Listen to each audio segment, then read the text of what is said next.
I wonder if you could take your seats. We're going to start in about 30 seconds, please. We've got lots of people who want to speak. We've got to do something about this.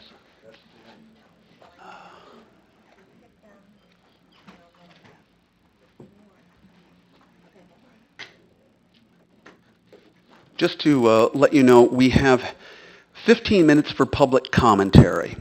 We have 9 people who want to speak. I understand from legal counsel that we cannot limit people to anything less than 3 minutes. What we're doing now is a lottery to see who goes first. If you are quick and you can please speak less than 3 minutes, then we will be able to get through more people. So as much as possible, if you can, in an informal way, if you are chosen, please, if you can make it 2 minutes, we'd certainly appreciate it because I would like to get through all of the 9 people, and it seems like that may not be the chance. We may not get that chance. And at that, okay. I want to call the meeting of the Bloomington City Council to order. And would you please rise for a Pledge of Allegiance and a moment of silence? Thank you. I pledge allegiance to the flag of the United States of America and to the republic for which it stands, one nation, under God, indivisible, with liberty and justice for all.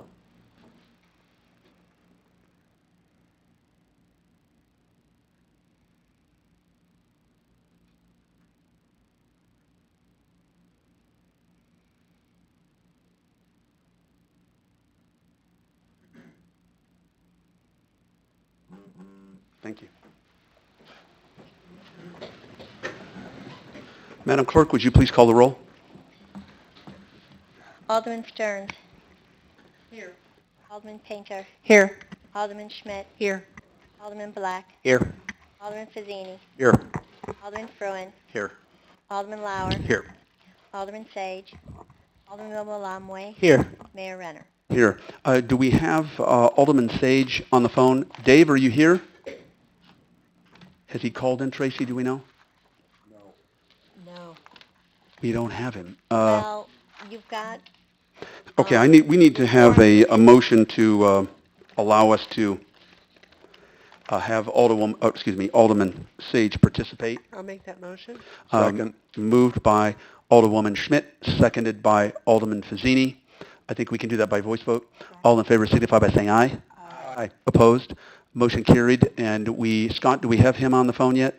Well, when he calls, he can join us. Oh, we'll hear him. Okay. All right. And again, I'm going to, we're starting, in fact, I'll count the clock at about 7:04. Alton Franklin, you are one of those who were chosen first.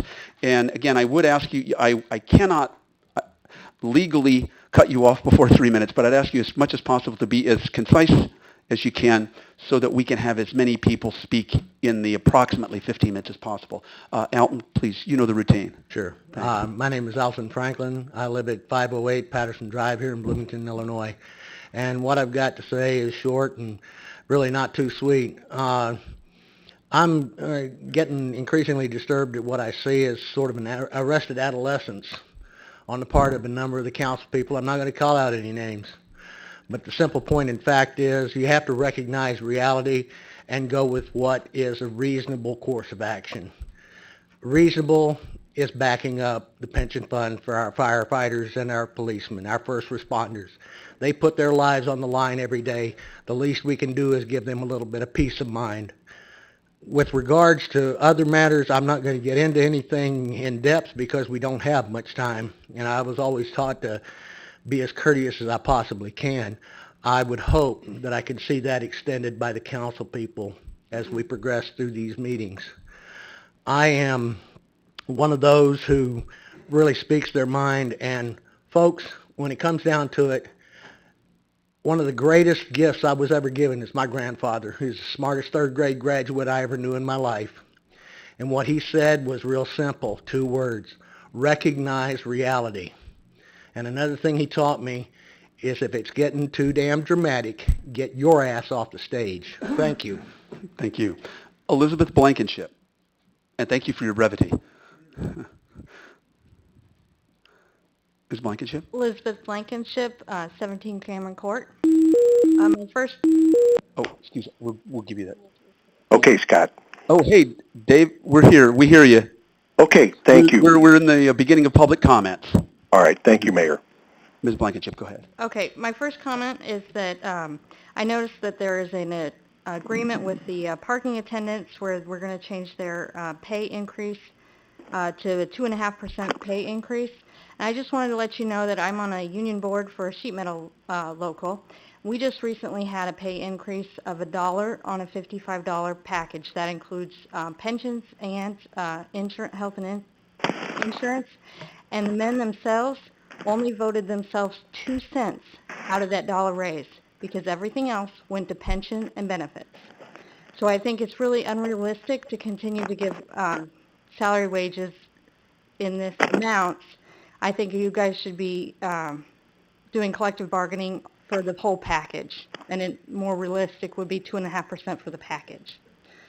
My other comment is that I've been to the meeting since the public comment, the first session, where there was 3 board members that chose not to be there. And there was discussion at that session that there was going to be a work session the following meeting. I was very disappointed to show up to find out that during the work session where you guys were supposed to work on proposals, that there was just a budget and that was what was supposed to be voted on. Because it was given, the impression I got was that we were going to vote at this meeting. And I was also disappointed that when you guys voted on a voted for the budget with the 6 people that, Mayor, you chose to veto that, even though you had enough votes to override a veto. And I think that's just wasting the council's time. So thank you very much. Thank you. Gary Lambert, if you come forward.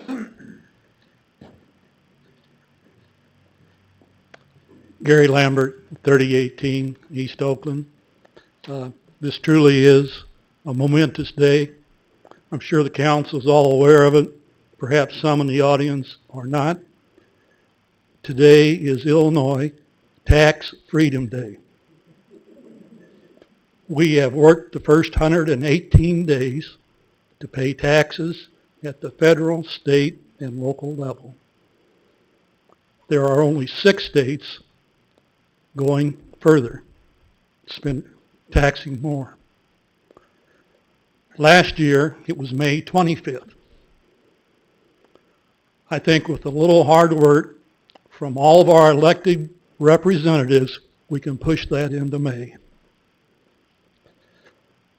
I saw over the weekend that Ameren is requesting an 8.3% increase.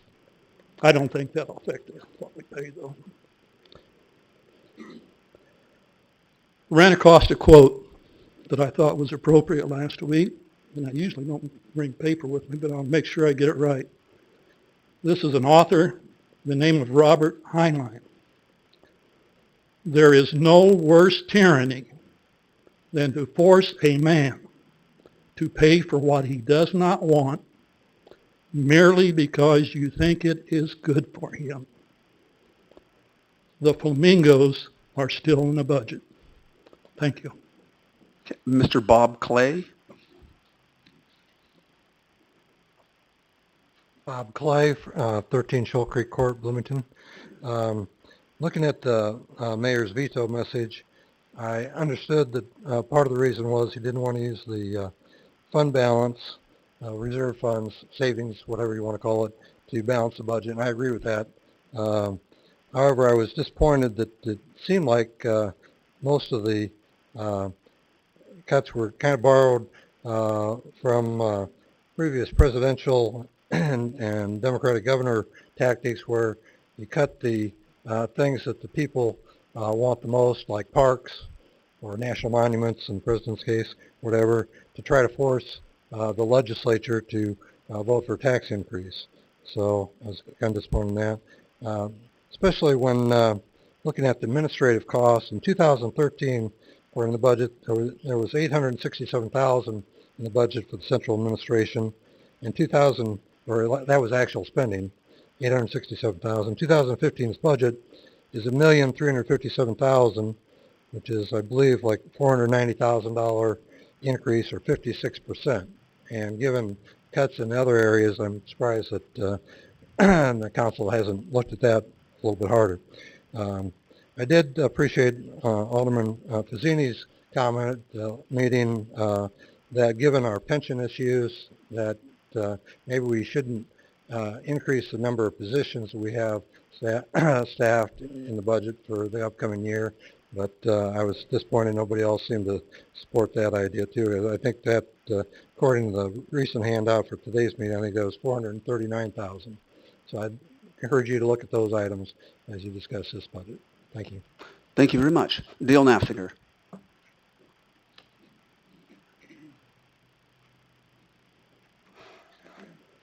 Hello, Dale Nafziger, 212 Greenleaf. I was here a week ago and I was all dirty and muddy and I hadn't had time to think about it much, and I thought about it a little bit tonight. I tried to make it short. We have to figure out a way to balance our budget. We just keep increasing and increasing and increasing taxes. No matter how much money we get, we spend it. No matter what.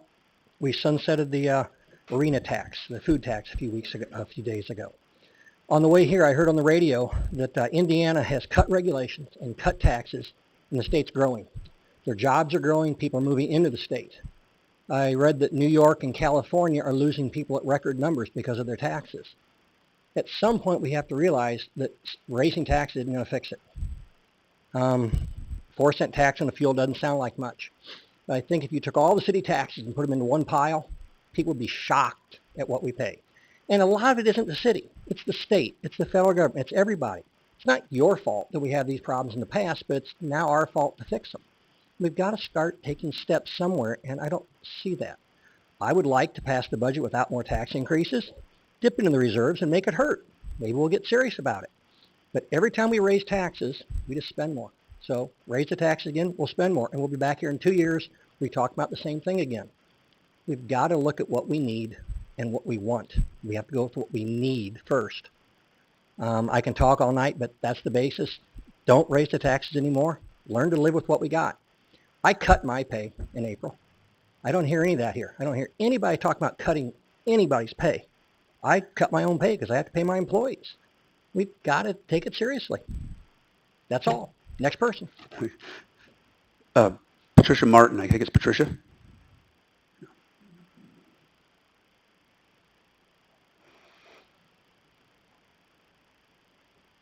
Patricia Martin. I live at 1114 East Grove Street, and I wish to emphasize the necessity of supporting and establishing a more visible, decisive, and cohesive program to counter the effects of bullying and harassment toward senior populations in our communities. And I'm including Normal as well as Bloomington, because many of us live and work in both cities.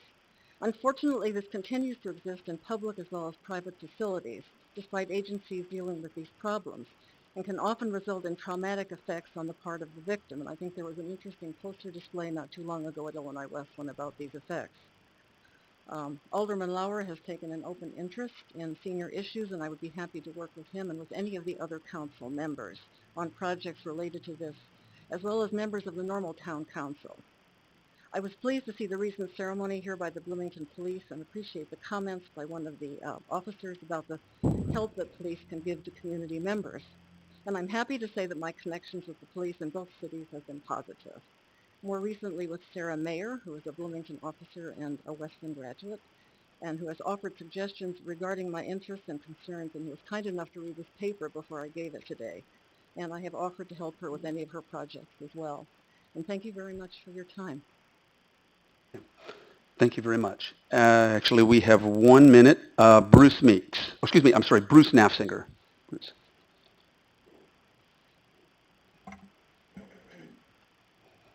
Howdy, I'm Bruce Nafziger, 1510 Kell Avenue in Bloomington. I'm also here to talk about the budget, and I want to share much of the same concerns we've heard from other people.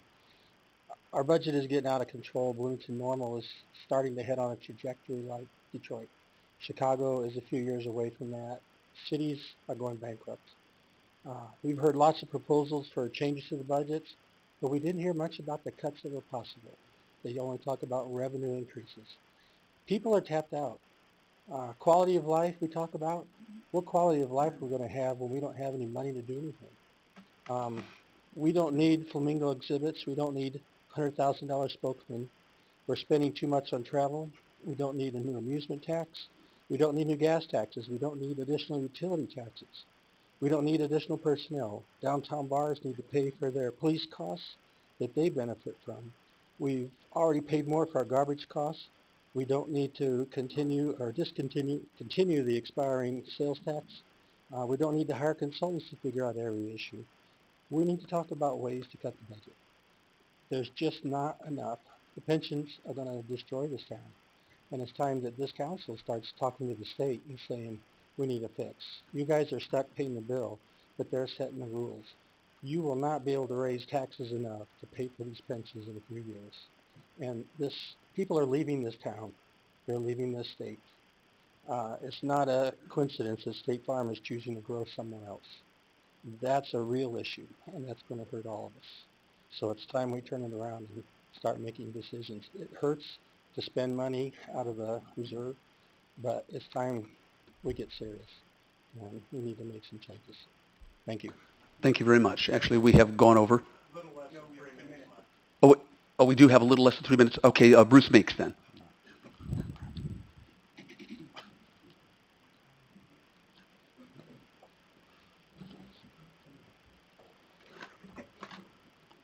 You know the drill. Bruce Meeks, 1402 Wright Street, Bloomington. I can actually talk faster than this, but I won't because you won't be able to keep up with me. I'm asking that the committee of the whole take up the charge of setting up a citizens budget committee since you have failed to have a priority list this year. I think you should set that up as a blue ribbon committee, a brain trust, whatever you want to call it, with no political appointees, Democrat, Republican, or Tea Party. Where is our $4 million growth that we were promised for the streets? Remember, I heard a number of you say, we need that $10 million bond. That's going to be increasing our growth. You took away $4 million of it because you won't sit down, you won't go item by item and cut the budget. Then add back in what you want. By the way, you have a budgetary budget amendments you can make all of this year to bring this stuff back if the income increases and if our city gets better. Hopefully it will. The deadlines for these taxes were not shared with you as a council. Don't you feel like you were throttle controlled and didn't know when these taxes could have went in effect? The utilities tax will not go in effect the next year. If you had known that in your 2-in-1 meetings in the mayor's office with the city manager, would you not have increased your priority and maybe seen those taxes be discussed by this council ahead of the budget? So maybe they could have gone in effect July 1 of this year if we need the money so bad to fill a $4 million, $8 million, $10 million, $450 million, whatever it is, for the total structural problems. And I hope that 4R is pulled, and I'll be glad to speak to that if you send it back to the committee of the whole so I can get it right, because it's not right the way it is now. Thank you. Thank you. Okay. We'll move right along. We have recognitions and appointments. We start with proclamations. And the first one, I think we have some gentlemen at the back of the room who might want to come forward for Central Catholic Saints Basketball Championship Day. I'm going to find the right proclamation. Oh, it's the one that's really heavy.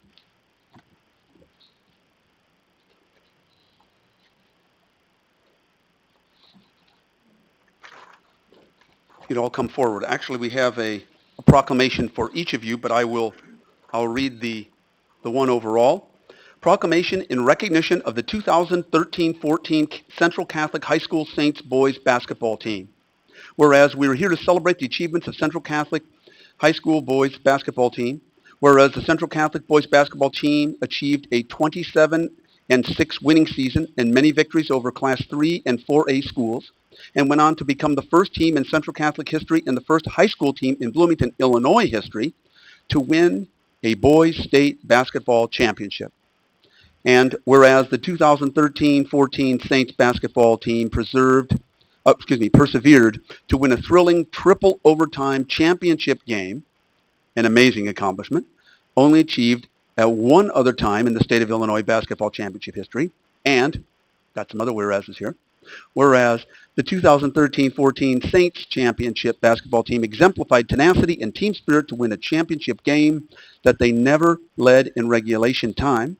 And whereas the Central Catholic High School basketball team included Principal Joy Allen, Athletic Director Doug Atkins, Head Coach Jason Welch, Assistant Coaches Brian Dulig, Aaron Ellison, George Lefebvre, Jesse Hawkins, Athletic Trainer Ashley Kingston, and players Jake Bauman, Michael Billington, Braxton Kaufman, Jacob Gilmore, Parker Goodlick, John Hester, Elliot Hodeman, excuse me, sorry about that, Austin Holman, Mitch Latulip, Nick Norton, John Rave, Jake Reinhardt, and Kevin Rollins. Therefore, I, Terry Renner, Mayor of the City of Bloomington, Illinois, do hereby proclaim April 28, 2014 as Central Catholic Saints Basketball Championship Day and a day of pride and celebration by the entire community of Bloomington, Illinois. Thank you.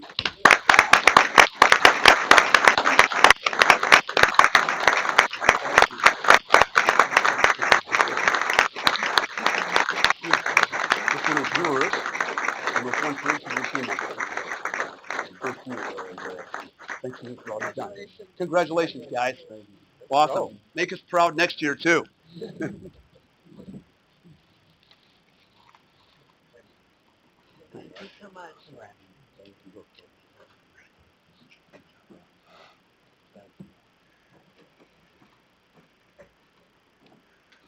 And the next, proclamation declaring May 4th to 10th, 2014 to be Municipal Clerks Week. I wonder who might be coming forth to accept this one here, Tracy? Just kind of looking over at you. All right. Well, I'll read it and I'll bring it over to you. Whereas the office of municipal clerk, a time-honored and vital part of local government, exists throughout the world, and whereas the office of the municipal clerk is the oldest among public servants, and whereas the office of the municipal clerk provides the professional link between the citizens, the local governing bodies, and agencies of government at other levels, and whereas municipal clerks have pledged to be ever mindful of their neutrality and impartiality, rendering equal service to all, and whereas municipal clerks continually strive to improve the administration of the affairs of the office of the municipal clerk through participation in education programs and professional organizations, and whereas municipal clerks have pledged to be ever mindful of their neutrality and impartial, I've read that. Actually, it's stated twice. Okay. It's not me with early Alzheimer's. That's just, whereas it is most appropriate that we recognize the accomplishments of the office of the municipal clerk. Now, therefore, I, Terry Renner, Mayor of Bloomington, Illinois, do recognize the week of May 4th to May 10th, 2014 as Municipal Clerks Week and recognize all municipal clerks for the vital services they perform and the exemplary dedication to the communities they represent. Thank you. Tracy, I'll present this to you.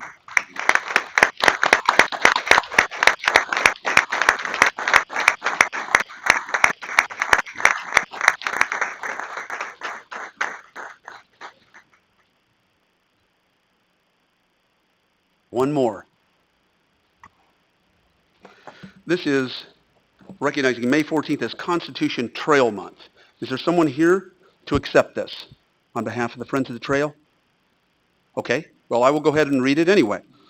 Proclamation declaring May 2014 to be Constitution Trail Month. Whereas the City of Bloomington and the Town of Normal officially opened the Constitution Trail on May 6th, 1989, and whereas in the past 25 years, the Constitution Trail has become the community's most beloved park, and whereas thousands of residents and visitors enjoy the health, recreation, and transportation benefits of the Constitution Trail every year, and whereas the Constitution Trail serves as a constant reminder that the communities of Bloomington and Normal work best when they work together, and whereas residents and visitors owe a debt of gratitude to the community leaders who fought to make Constitution Trail a reality 25 years ago, now, therefore, I, Terry Renner, Mayor of the City of Bloomington, do hereby proclaim May 2014 as Constitution Trail Month in the City of Bloomington and encourage all residents to go outside and enjoy the trail. Maybe not this moment. Thank you. Okay. Moving right along, we have a consent agenda. Are there any items from the consent agenda that members of the council would like to see pulled? Alderman Lauer. Yes, I'd like to pull Number R, please. 7R. 7R. Alderman Lauer.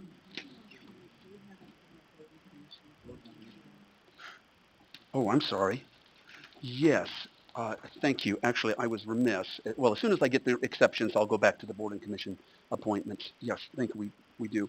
Alderman Lauer, 7C. 7R, sir. 7, I wrote C down. That's bad. Okay. And anything else? Okay. And under item 7C, if I call your name, would you please stand if you're in attendance in terms of our appointments to various boards and commissions? Property Maintenance Review Board, Philip Foree. Philip, are you here? Board of Fire and Police Commissioners, Diane Hollister. Diane, are you here? See you, Diane. And Board of Library Trustees, Susan O'Rourke. Susan, are you here? And I believe those are our appointees for this evening. Okay. Is there a motion to approve the consent agenda? As amended, I'm sorry. I'll make a motion to approve it minus 7R. Okay. Moved by Alderwoman Schmidt. Is there a second? Second. Second by Alderman Fazzini. Now, I believe you want us to go rather than... Madam Clerk, would you call the roll on this? Mayor, can I read a statement? Yeah, no, we'll call the roll on this. Okay. Then. Or you want to go ahead and read it, and then we'll do it? Right. Or we can do... Go ahead. Read your statement. I'm sorry.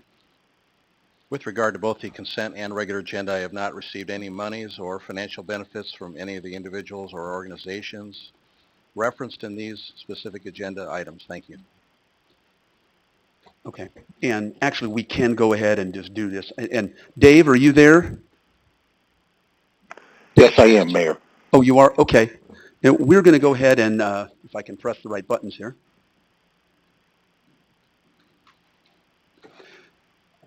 And Dave, we can go ahead and start with you. How do you vote on the consent agenda? Oh, yes, Mayor. Thank you. Okay, thank you. Head start vote. No. It's on? Okay. All right, thank you.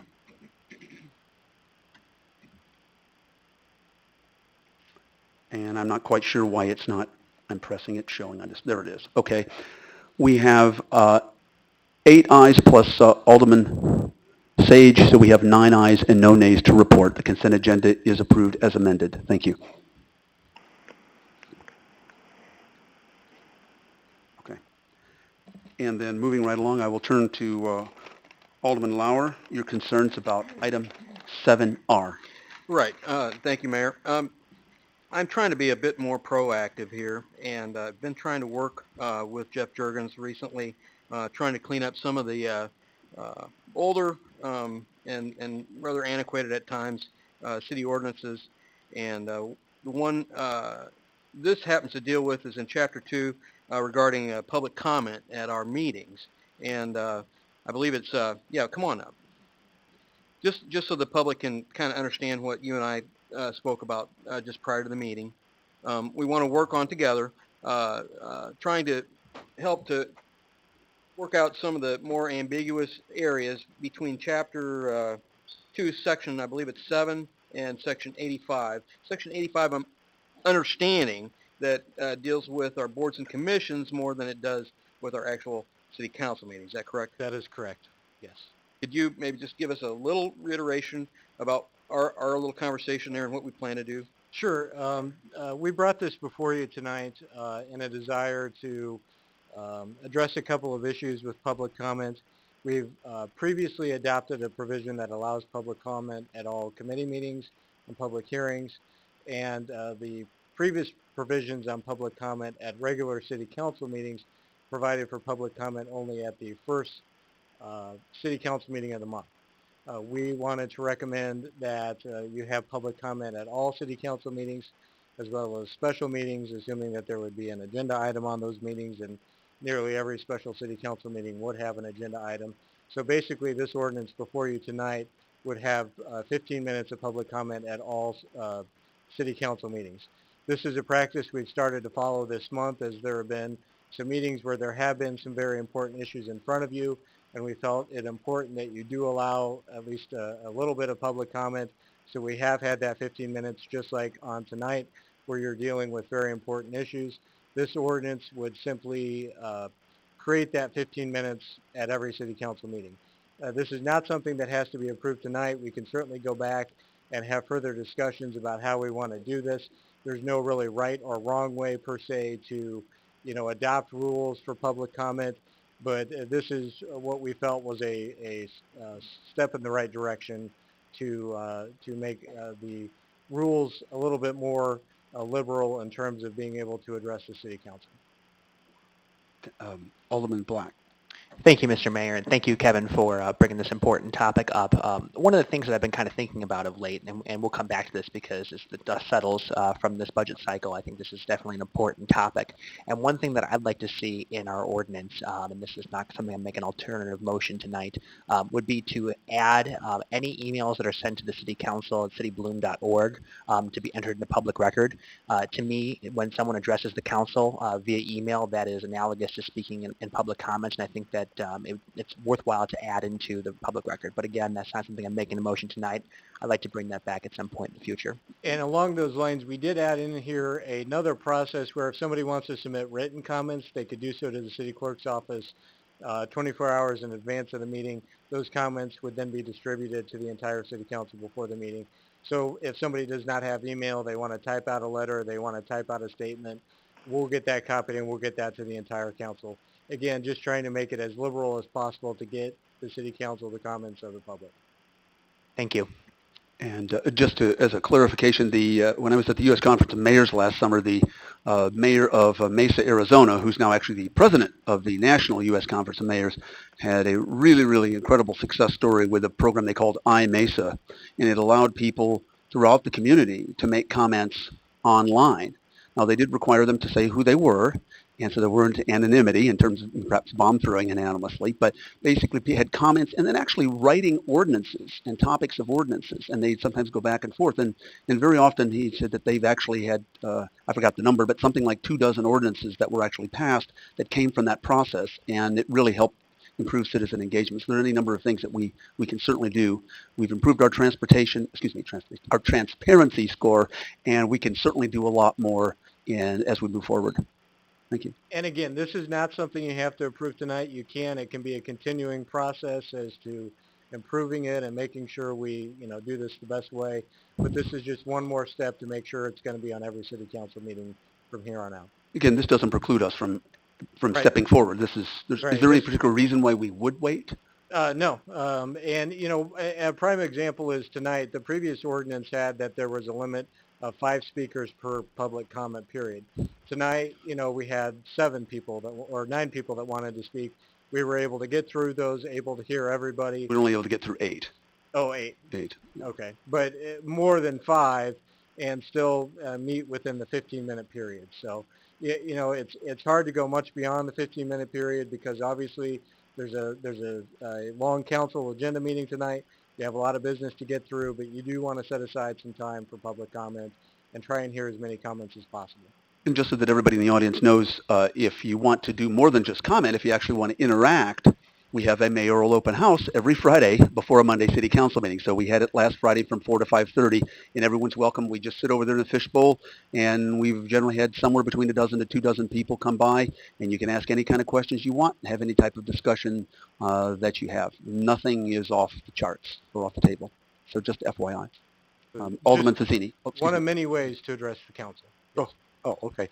I think I'd prefer to not vote for this tonight and actually have each of us looking at what we think about it and making our comments and coming back with something that we all want instead of what we currently have, because I know there are things in there that I don't want.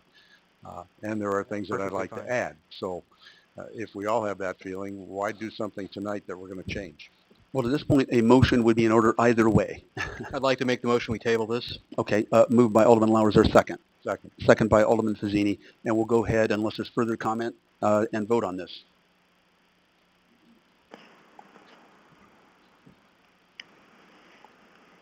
Alderman Sage, would you like to vote on this motion to table? Yes, my vote is yes, Mayor. Okay. Well, the motion then carries 9-0. There are no nays to announce. Thank you. Okay.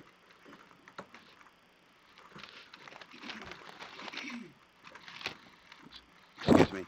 We move right along to item 8, which is a public hearing. And I would like to declare the public hearing open. And at this point, I'm going to turn this over to Frank Kaler, who's going to talk to us a little bit about this. It's a petition submitted by Marty Rav requesting approval of an extension agreement for the property generally located east of Veterans Parkway, north of Hamilton Road. And if there are any people in the audience who would like to speak to this particular item, we will be asking for your input after Mr. Kaler finishes. Thank you. Thank you, Mayor. Just very briefly, this is consistent with a prior agreement with the city where the property owner did make land available for roadway improvements within that area. It is fully surrounded by the city, yet it is unincorporated, looking to annex it, seeking B1 zoning, which is consistent with the surrounding and adjacent zoning in that area. There is no proposed land use development at this point. That would still have to go through that process, but the property owner is seeking annexation to the city of Bloomington at this time. We did have the Planning Commission public hearing on this. It was 9-0 recommendation to approve, and there were no objectors at that time. Sorry. Thank you. Are there any questions from the City Council? Alderman Black. Thank you, Mr. Mayor. Just kind of curious, as we've gone through in the last year, and I haven't been privy to some of the previous discussions with this agreement, what would the city potentially be on the hook for in terms of subsidizing and development? I was particularly troubled in the executive statement about the financial impact. The city is agreeing to waive the tap-on fees and will not obtain such when development occurs. Can you elaborate a little bit more on that, please? Well, I know that was consistent with an agreement before I came on board back in 2003, and I think it was an exchange for right-of-way, which was made available to the city for the straightening out of Greenwood Avenue, that whole intersection improvement by Veterans Parkway. So I like to play the kind of the what-if game. So if the council were to reject this as presented, this is public council or public comment tonight, but we also are voting on it. What would the potential recourse be for that? I would defer to legal counsel, in that respect, because it does infer a prior agreement with the city of Bloomington. So, Mr. Jurgens or Mr. Boyle? The question is, what if we do not approve the annexation agreement? Correct. Are we on the hook for some potential legality issues down the road? I'd have to go back and relook at the underlying agreement. I did do a substantial amount of work on drafting the annexation agreement, and there are certain obligations within that underlying agreement. It's been ongoing for some time now. We were very careful to make sure we were following all the requirements. Some of the things in that agreement have already come to fruition and have happened, but I would have to go back, and I'd be hesitant to offer kind of a legal opinion as to the potential, a downside of not approving the annexation agreement in a public forum like this. Of course. But we could certainly go back and look at that. You could certainly delay voting on the annexation agreement if there were concerns. Okay. So maybe you don't know the answer to this. I mean, I'm kind of springing it on you guys, but down the road, I mean, we had just recently, we had some fees that we had to pay out in a certain subdivision, and we were very uncomfortable with that as a council. And so is there, based on this agreement, are we looking at anything like that down the road that we could be on the hook for, and future councils can't be like, what were they thinking back then? Alderman, not that I'm aware of. I think we're waiving fees. I don't think there's any fees incurred by the city. The developer will be required at their expense to put in a stormwater detention, meet whatever development comes along in that area, certainly a building permit for whatever improvements go in there. There was a waiver of the respective water and sewer tap-on fees. Any widening of the roadway to accommodate turning lanes would be at the developer's expense as well. Okay, thank you. And the Developers Council, I believe, is here. I'm sure she'd be happy to answer any questions. But we did go back through and make sure we were, that we were only giving as much as the agreement required. And we put several other provisions within the annexation agreement to make sure the city was as protected as possible. Thank you very much. Okay. Alderman Pizzini. There are some advantages, Frank, to the city of approving this, are there not? Very much so. Certainly by coming in, it's subject to our development regulations, building code regulations. collecting building permit fees and what have you, so. And there's other businesses, once this is done, it would generate some other businesses that would be paying higher property taxes, more sales taxes. That is correct. So the potential gains are probably significantly more than the small amount that we're giving on this. In addition to the legal issue that we probably can't avoid doing what we've already legally signed up to do. I would not argue that at all. So. Okay. And I think, Phyllis, the reason Alderman Black brings it up, I believe, is philosophically in 2003, we were doing things like this with developers. Since that time, we have changed the philosophy and said the developers probably should be paying for these things, not the city, and we're caught in between here. But whatever we signed up for legally, we signed up for legally. It's that simple. Okay. Other concerns, questions? Okay. Are there any members of the audience who would like to speak to this? And Frank, I might have you just stand aside a little bit just in case you might be able to talk about this. First, Ms. Megley, and then Alton Franklin. Okay. City Council, I'm simply here. I represent Mr. Rave and was part of negotiating the annexation agreement.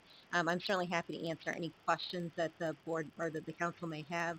I can generally indicate that this was a result of a September 2003 agreement with that city council wherein Mr. Rave sold some property to the city in exchange for receiving some property from IDOT and some other agreements with respect to how that would work when that property was developed.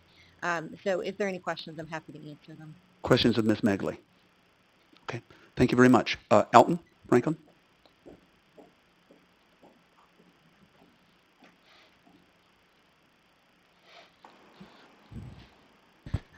Once again, Alton Franklin. I live at 508 Patterson Drive here in Bloomington, Illinois. I recall a number of folks, Alderman Schmidt in particular, that brought this up, and thank you, Alderman Black, for echoing that concern. There was a very wise man I heard once say, if not us, who? If not now, when? There's been a lot of kicking the can down the road. By now, we're pretty much down to a pretty much, I think there's about a 2-inch square piece of tin left of that can. Folks are getting a little bit fed up. And unless there is a hard and fast, in ink requirement that we pay marketing costs, because that's what this is, folks. Don't kid yourselves. Us paying the tap-on fees, and that's what we're doing. If we tell them that we're going to waive them, we're paying them. That is a marketing option for them. That's something that that person who has the wherewithal to buy a new house or build a new business doesn't have to pay. That's money in their pocket that's coming out of ours. I'm getting tired of it. Stay out of my pocket. Thank you. Anyone else in the audience? Okay. Comments from others in the council before I declare the public hearing to be closed? I would declare the public hearing closed, and then we would consider a motion to approve afterwards. Okay. I would declare the public hearing to be closed. And is there a motion either for approval or denial? So move for approval. Moved by Alderman Fazzini for approval. Is there a second? I'll second. Second by Alderman Lauer. Further discussion on this? Seeing none, we'll go ahead and start the vote. Alderman Sage, are you there? Dave? Yes, and my vote is yes, Mayor. Okay, thank you.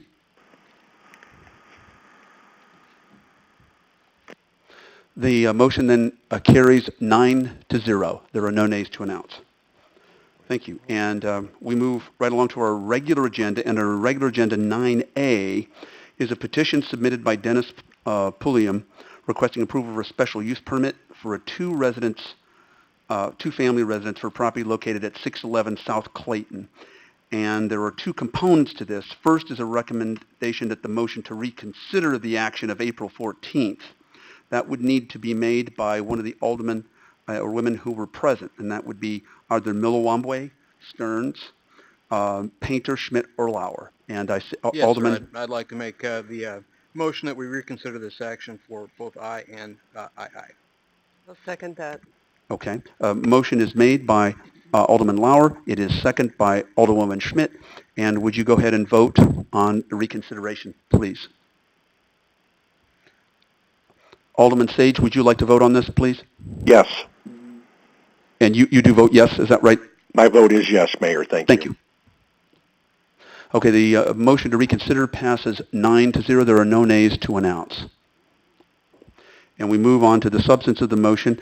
Item 9A2 is recommend that the special use permit be approved and the ordinance passed. Is there a motion to approve this? I'd like to make the motion to approve. Moved by Alderman Lauer. Is there a second? I'll second. Second by Alderwoman Schmidt. Discussion. I think the reason that we may have missed this was that our agenda was extremely loaded at the meeting that we had, and it wasn't brought immediately to many of our attention that the zoning commission had previously voted unanimously to approve, and staff actually was reported to have, I think maybe even mistakenly, requested that we deny. And so it was in the consent agenda and just overlooked, I believe, sir.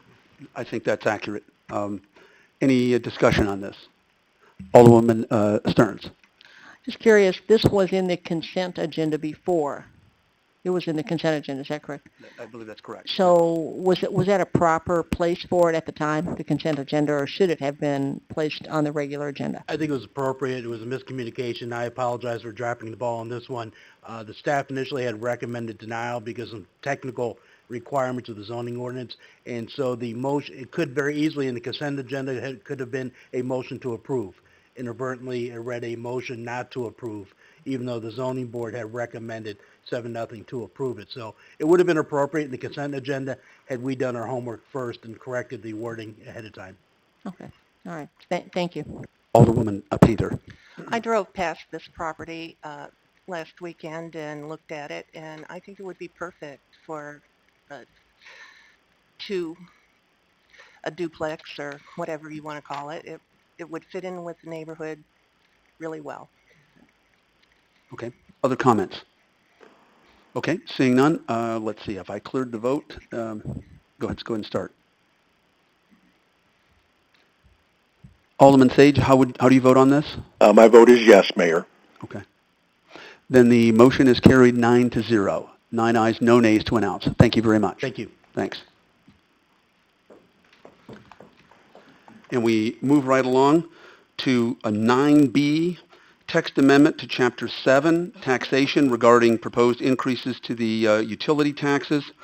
And we have approximately 20 minutes. Again, that's a rough guideline in terms of the discussion. And just want to clarify a few things. In a sense, why are we here? What are we doing?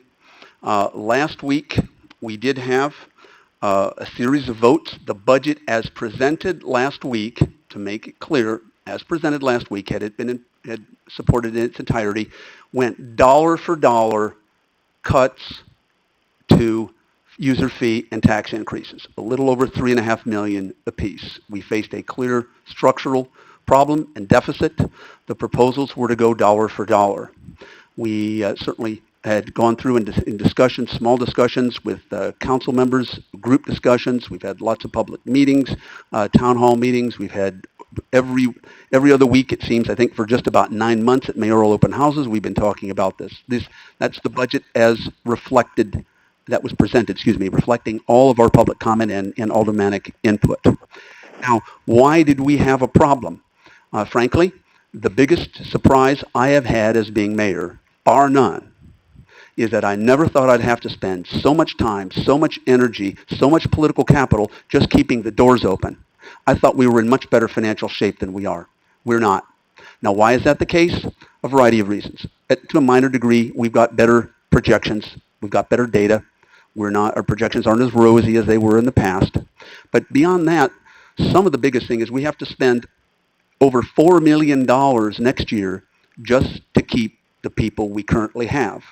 So we've got a big increase. Why is that? A variety of reasons, but two of the major reasons are we had not been evaluating our non-union employees for many, many years. Something like a little over 100 non-union employees had not been evaluated. I found out that 9 days after I was elected. I had pretty much insisted that we move ahead with that. We had union contracts that had been delayed, so we had agreed on the terms, some of them up to nearly 2 years. Those are not yet up to date, but they're all hitting us in 1 year. That plus healthcare costs mean that we need over $4 million next year just to keep the people we have. The next big item on that is $1.6 million for the actually rather bold pension policy that the council passed back in November. And that actually will, the toughest years about the next 5 years for police and fire public safety pensions.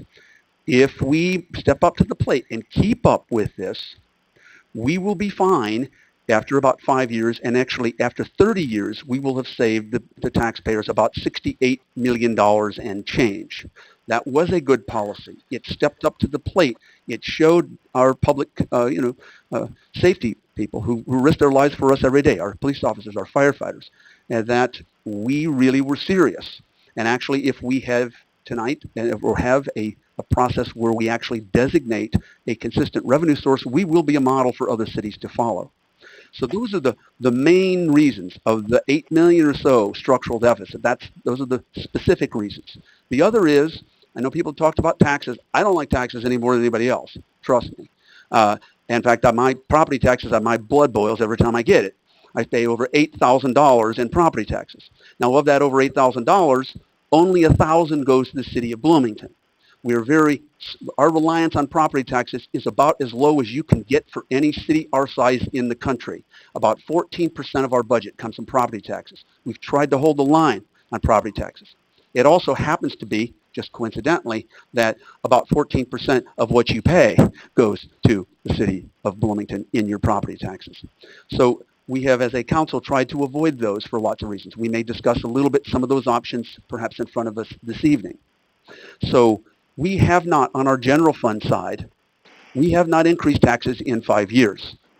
So we've had, revenues are here, and we haven't had big, but we've had fairly small increases. Everything in the economy costs more. When we buy fire trucks, it costs us more. When we buy police cars, it costs us more. And almost all of the unions took a 0% raise in at least 1 year. Some had 1, 2.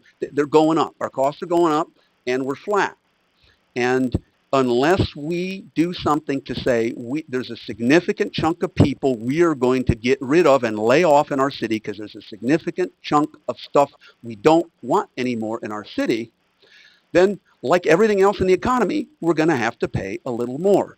Frankly, when I was on the county board for 12 years, we never had this kind of problem because we knew we had to pay our bills.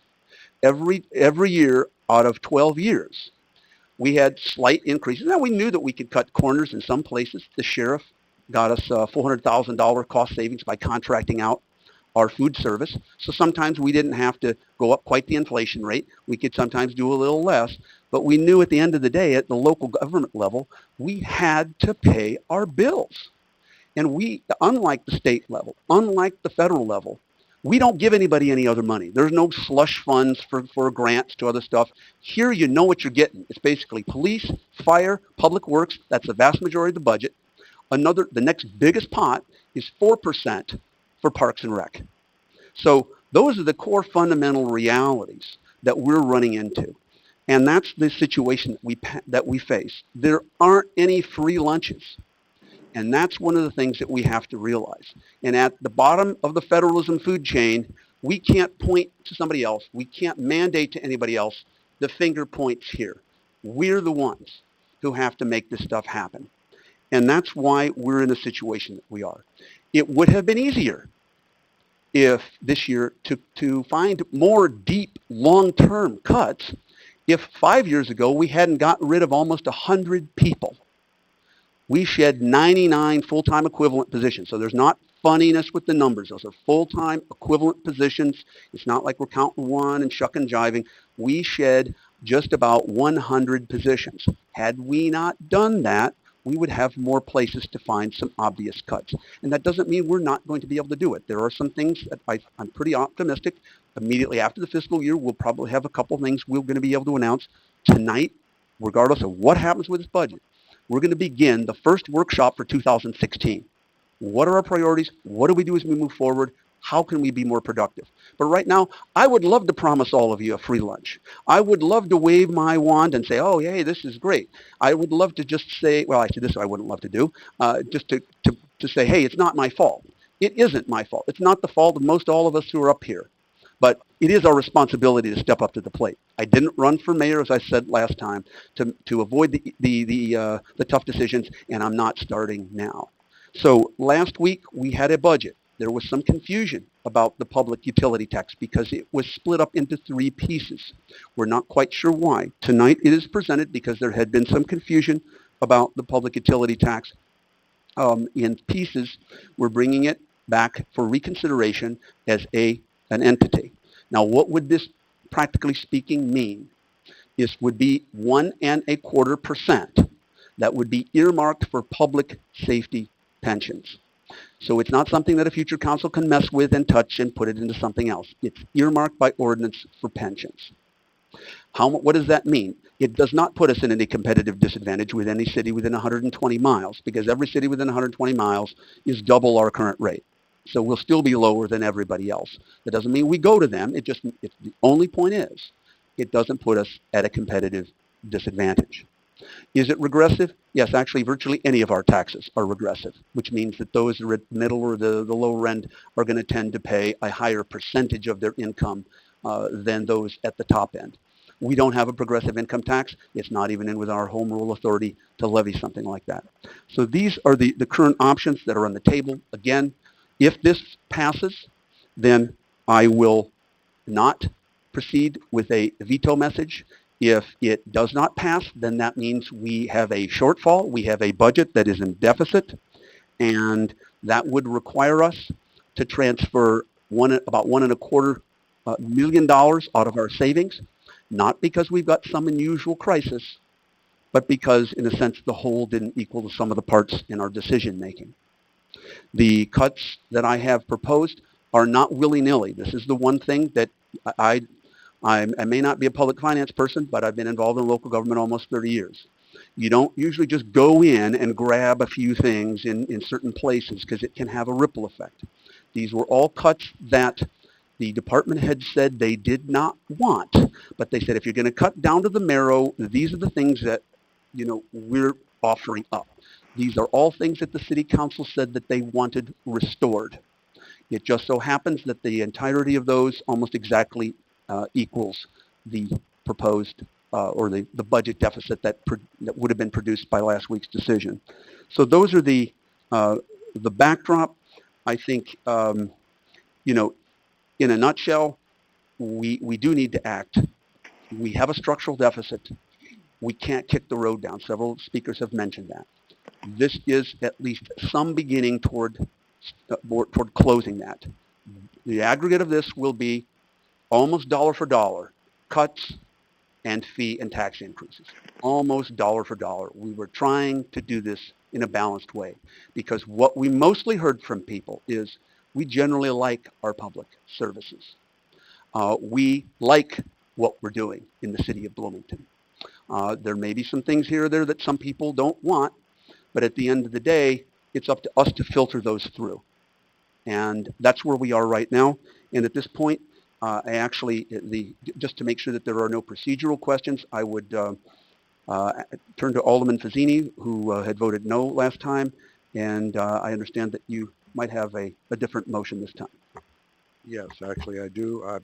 To get this on the table, I would recommend that we take 9B, and I voice my vote for moving forward on 9B. Okay. Is there a second? I make that motion. Okay. Is there a second? I'll second. Second by Alderman Black. Okay. Now we're 20 minutes of discussion. Will not count my prefatory remarks toward that. Let's see. Who wants to speak? Okay. Whoa. All right. Alderman Fruin. Mayor? Oh, yes. I'm sorry. Alderman Sage. Excuse me. Yeah, I would like at some point to make a couple comments. All right. Alderman Fruin, Fazzini, Black, Schmidt, Painter, pretty much everybody. Okay, everybody wants to speak, so can we, if we'd ask about 2 minutes, so in case we need a little bit of retort or, rebuttal, we can do that. We're going to go ahead and start with Alderman Fruin. Thank you. Mayor, I'll try to lead off by example, keep this short, but I've long been an opponent of the utility tax. And real briefly, we've lifted the 0.25% sales tax, the sunset provision recently. We've approved a new amusement tax. We've approved a new motor fuel tax. And that's 3 additional taxes, new revenue sources that we have approved by the council. Personally, I can't approve a 4th tax, a utility tax, as I find it so contrary and inconsistent to the reasons we elected to subsidize the garbage, bulk waste, and recycling cost. The utility tax would be an even greater burden on our lower income households and local businesses. Rather, my solution would be, rather than seeing a 4th tax, I suggest that our council continue to review a reduction of anticipated operating expenses. I don't believe there would be one person here who would feel we have made a complete, a full, and proper review of our suggested reductions. For these reasons, I can't in good conscience approve a 4th new tax, which puts the burden on the lower income households and our local businesses. Okay. Alderman Fazzini. Mike? No, I said, Okay. I'm sorry, Alderman Got it. Fazzini. Got it. Thanks. 2 points. Number one, even if this does pass, we are fooling ourselves if we think we have a balanced budget. For years, we've said we have a balanced budget, and yet we have $400 million, according to our city manager, in deferred maintenance on all of city properties. Sitting to my left is our fire chief. He has buildings that really don't work for our firefighters at this point because we haven't fixed them. We haven't made them modern. We have buildings all over town, $400 million. Divide that by 20 years of not doing what we should have been doing, and you come up with $20 million a year that our budget has not balanced. Our pensions at one point used to be near 100%, and we listened to the state of Illinois financial gurus and put money aside based on what they recommended instead of what we knew was right. And now we're at about 57 or 58% funded. We're over $100 million underfunded on our pensions. This could help that, but that you can add 20 years divided by 100 is another $5 million. So now we're $25 million every year that we should have been spending that we didn't. Our roads, just to get the average, would take $60 million. Divide that by 20 years, we have another $3 million. So we're at $28 million a year for the last 20 years that we haven't spent. And believe me, everything that we don't spend now gets worse at an accelerated pace. The roads get worse when you don't fix them. The buildings get worse when you don't fix them. Our pensions just continue to get worse. And by passing a $10 million bond that took 3 meetings to get done and having a policy that all 4 of our state and representatives are saying would be a model is something we want. We want to be a model. We will have the best pension policy in the state. And if we fund it, we'll have the best pension policy funded in the state. And our senators and representatives can take that to other cities and say, see, here's how you do it. We want that. We want to be first. We want to be best. I want this passed so that we can use it as a way to help get started. We can't fix this in 1 year. It took 20 years to mess it up. But we can start fixing it, and we need to start fixing it.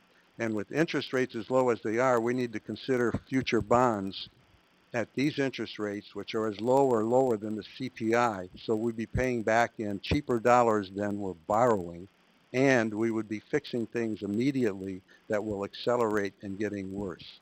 So those are the reasons I'd like to go forward. And a comment, we haven't raised things over the last years, whereas the expenses have gone up. So right, we are raising a lot of things all at once. It's because we finally recognize the reality, folks. Thank you. Alderman Black. Thank you, Mr. Mayor. And this evening, I'm reminded of the campaigns from last year. And as I knocked on doors across Ward 7, I continue to hear a message of um, fix my streets, keep me safe, and address this pension problem. I figure that's a pretty reasonable approach to things. And so as I've gotten on the council, I've learned a lot more about each one of those issues. And in our now defunct Admin and Finance Committee, we had our consultant come through and walk us through several of our pension funding scenarios.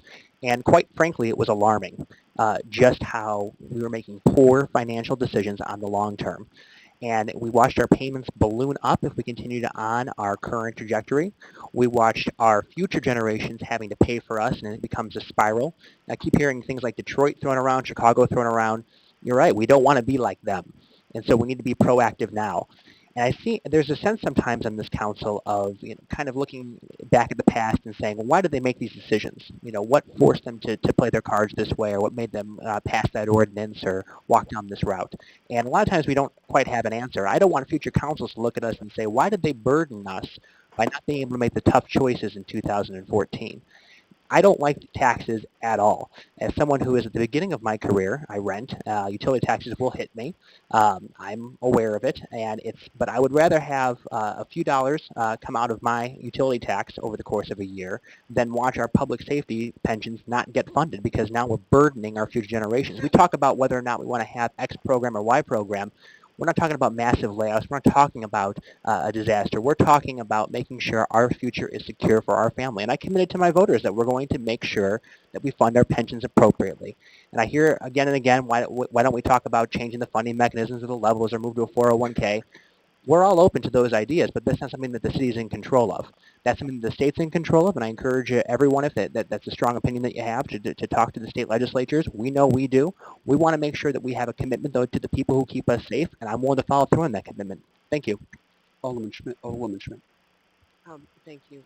I think it's pretty clear that I've never been a big fan of the utility tax. I think it's a regressive tax, and I've had some debates actually with Mayor Renner about whether property taxes are more regressive or less regressive than utility tax, and I don't think we've resolved that. I've certainly heard from a lot of people that property taxes for pensions, paying for pensions, is a more proportional use of that. And I've been very disappointed that we haven't had an opportunity to talk as a council about cuts, about how we restructure our budget. We haven't talked about whether property taxes are a better means of funding pensions. But I'm also aware that back in November, it was a 9-0 vote for 100% funding for our pensions. And the fact that we don't have funding for that is on us. And at the end of the day, we can have all kinds of academic conversations about which is the best tax, and we can try to figure that out. We have no time to figure that out now, and quite frankly, what I've seen in our actions in recent weeks, even when we roll up our sleeves this evening, it's going to take us a darn long time to figure out what the road forward might look like. I think we have an obligation to pay those pension funds to make that savings, and it feels to me like a moral obligation. We have these people working for us, and we are obliged to pay the cost of the pensions, whether or not the pension cost comes from us or from the state. So I'm going to go ahead and support this utility tax. I'm reluctant to do it, but I think that we need to do something right now. We need to give ourselves some time to figure out what perhaps a different way forward would be. I've heard Alderman Lauer and others make a call for some really serious work on our budget, and I support that. But I don't think that's going to happen overnight. I don't want to be unrealistic about it, and I'm going to go ahead and support this utility tax tonight. Alderwoman Painter. I'm going to support this tax too. The sooner we start paying down our debt, the better off we'll be. We can't cut our way out of this, and delaying action will not bridge the gap. I know raising taxes is politically toxic and very unpopular. I'm not thrilled about it either. I don't have a job, and I rely on my husband's pension. He's retired. But people tend to lump local government in with state and federal government. And both state and federal government are in terrible financial straits, which is why we need to pull ourselves up by our bootstraps because we can't depend on the state for anything, really. I'm for paying down our debt, for maintaining our roads, and keeping up with our commitments. We'll have to raise taxes to do this responsibly. Otherwise, we'll be saddling our children with a chronic economic, social, political crisis for years to come, and I'm not willing to do that. Thank you. Alderwoman Stearns. First and foremost, I'd like to call a point of order, and I'd like to get our parliamentarian involved. This vote for these utility taxes is extremely troubling to me because it's a vote that we've already been told that if we vote no to these taxes, the mayor will be vetoing, and that presents an entirely different scenario. If the mayor vetoes, if I'm understanding, and this is an extremely complex thing, and I don't think our citizens understand this, but here's what we're being told. You vote no on these all of these taxes put in together. We no longer get a chance to pick and choose taxes. We've got a major, probably one of the largest tax increases that has ever happened in the city of Bloomington. And I'll be happy to do the research on that to support that. But we've been told that the mayor is going to then veto the budget, and the following, there's a nice long list of things that will then, I guess, be cut. The downtown hire back, all kinds of parks programs, summer programs, just all kinds of things that I had supported. So my vote no on the utility tax isn't really just that. It's a vote about the veto. If I vote no, then I'm saying, yes, Mayor, go ahead and veto. And I don't think that is a fair thing to ask me to do. And I would like our parliamentarian to comment on a vote that is really a whole different vote. This does things to the budget that I would never support, the veto does. So how am I to vote on the utility taxes when I already know, and we also received an email from Mayor Renner that explains all of the major repercussions that we might not support. And to me, you can't vote on something when you're really voting on something else. I'm just, frankly, really disturbed by this, and I would appreciate it if our parliamentarian could tell us if this indeed is parliamentary procedure. Thank you. Mr. Jones. Yes, I understand your concern. I don't see an issue with how this has been set up, and let me explain why. There are three different action items on this. The first is the overall utility tax ordinance, which is a package. That is a separate and distinct action item. Now, what you do with that item may have repercussions on the other agenda items. But if you were to, if you feel like you should vote against this, you certainly can. I think the mayor has indicated, and I don't want to put words in his mouth, that if he does that, he feels like he's going to need to exercise his veto. But if he does that, you then have the other option of reconsidering to override that veto. So just because you were to vote no on this and potentially it lead to a mayoral veto doesn't mean that that's the end of the line on this. So these are three separate items, and I would suggest that they are in order. Okay.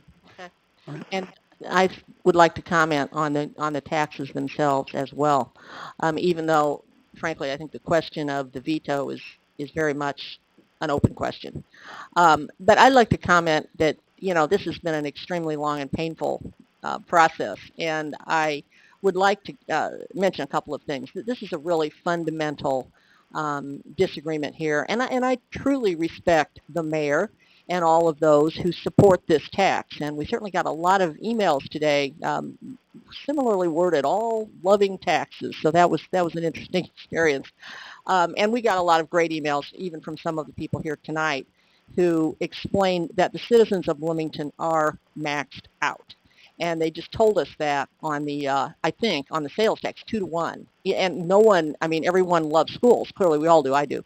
And yet they said, hey, we're maxed. So does the city of Bloomington have a spending problem or not? In my view, no question about it. And this $3 million in utility taxes, if the spending continues, here's my email from a finance director here in Bloomington, not this one, that I'll share with anyone I have. I've put it on Facebook. I've been on the radio, blah, blah, blah, that shows general fund spending going from $76 million in 2009 all the way to $93,825,000 today. That is a 20% increase. And if spending continues, and why wouldn't it? People are still going to be in line for raises. We've clearly expressed the absolute need to continue with our budget absolutely status quo. I think we have been told, and we are being told, there's absolutely virtually nothing that is expendable in our budget. So at this rate, within a year, we will be spending that extra money that we're getting from utility taxes. Now, gas taxes are going to be increased by the state. I've got that on pretty good authority, and one of our council members has said, if that happens, we'll rescind or we'll alter our gas tax.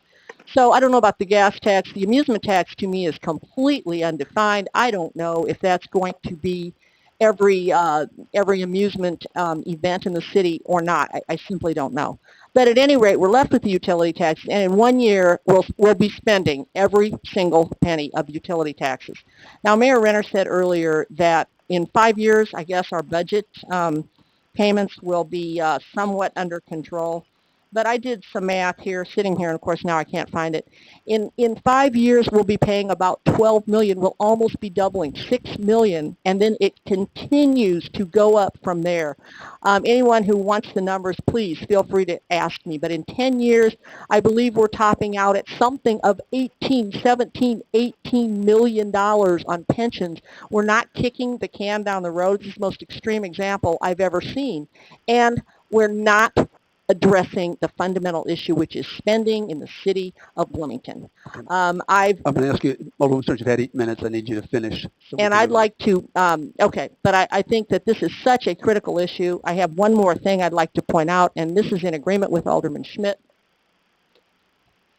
Let me hold up this document.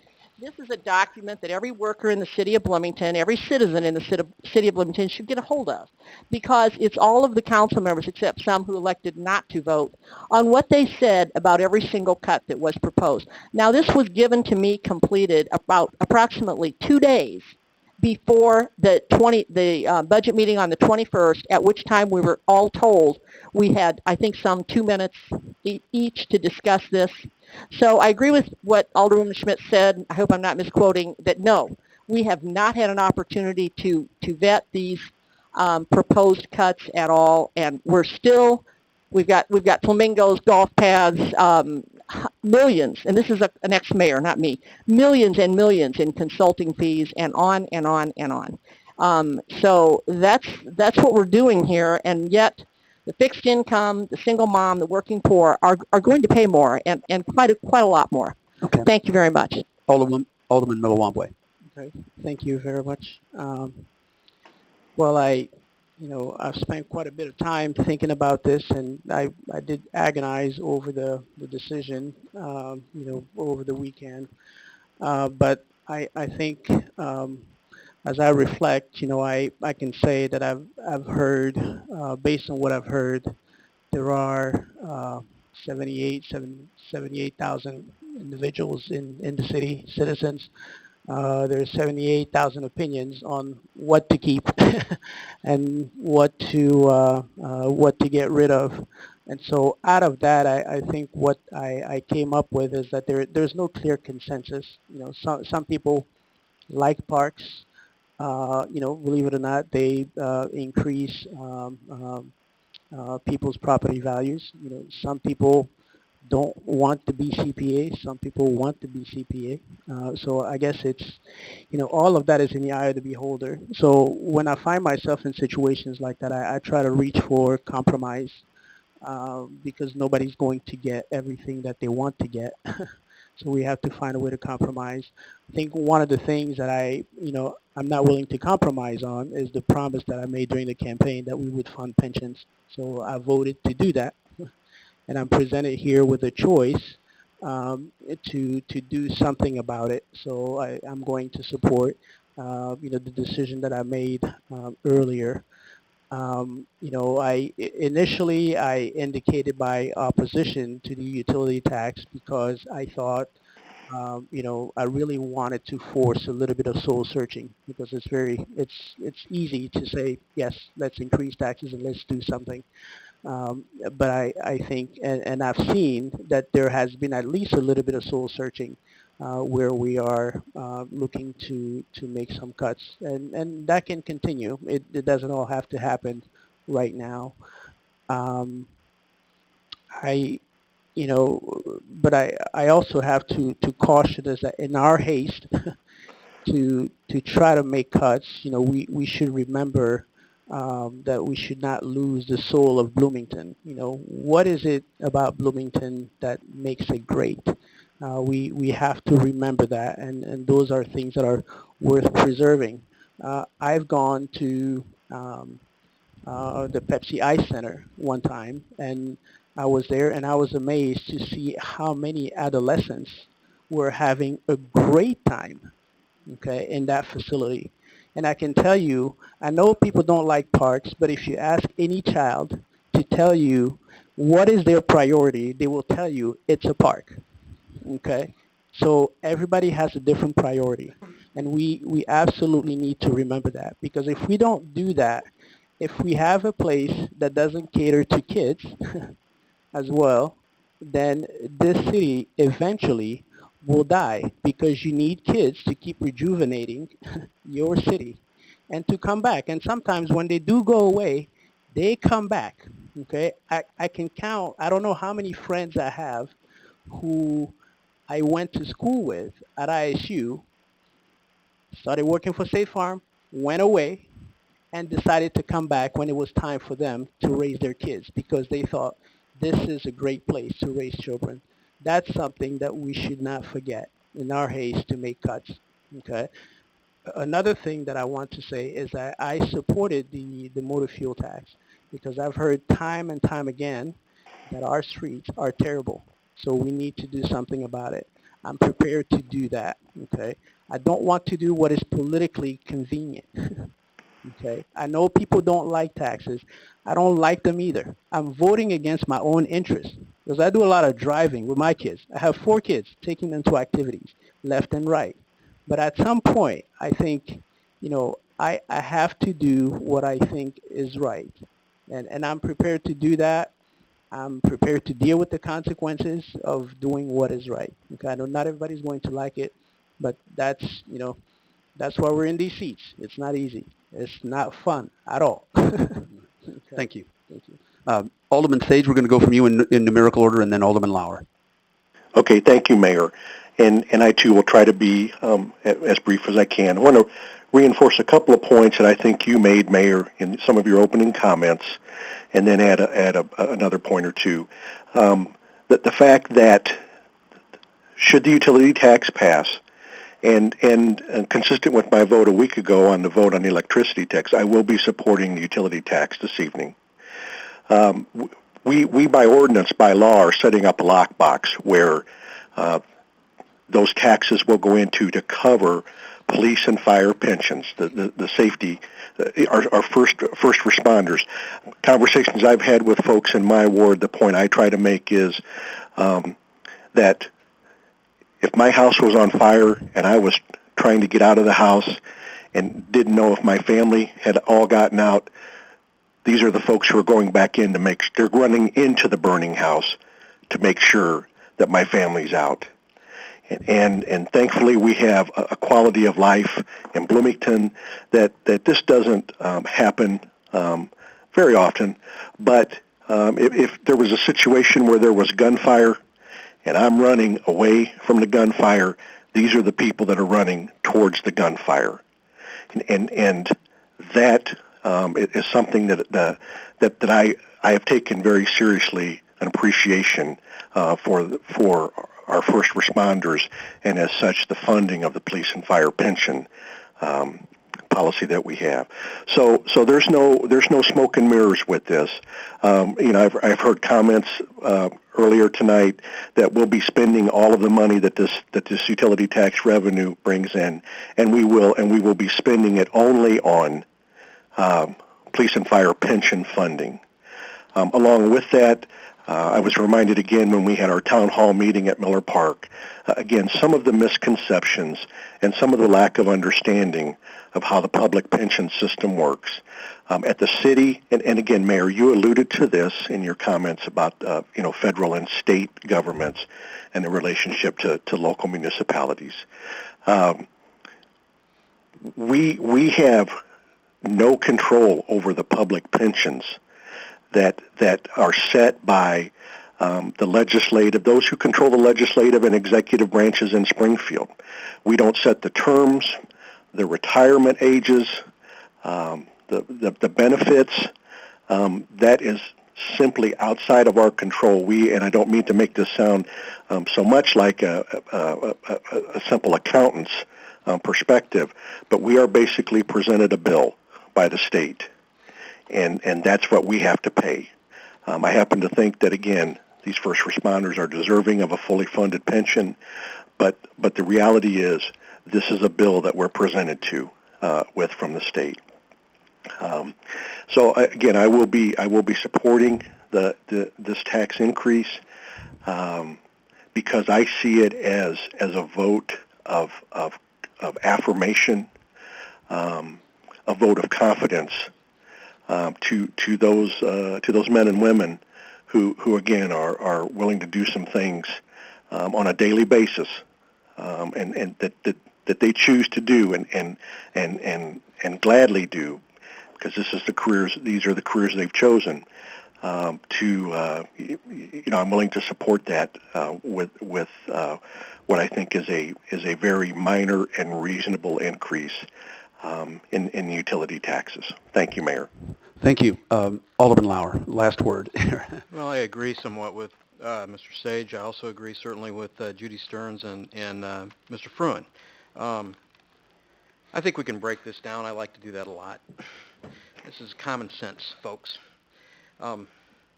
We're already funding the pensions. We have the money to do it. We're talking about a very, very small amount of money here in relation to the entire budget.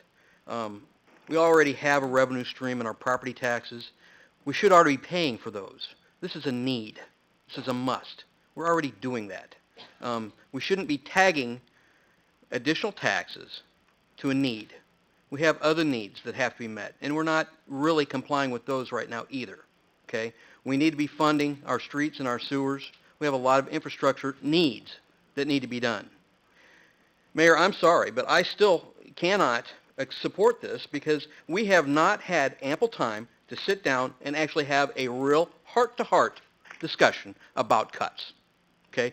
We had a discussion briefly about cuts that the city manager and staff came up with. Those were their cuts. They're on the inside looking out. We're on the outside looking in. And we had some very valid points here, sir.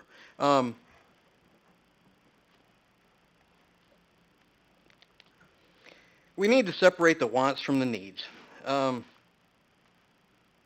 we're funding projects to house birds, pink birds, in their own house at Miller Park, and we're arguing over pensions, it's ridiculous. I'm sorry. We have some cuts we need to make. We don't need the birds, and we certainly don't need them right now. And there's many, many other additions that we could talk about here that we should have cut. If we had cut right to the bone, I'd go with it. But that bird in that birdhouse at that park is not going to feed the kids. And this is who you're taking the money from.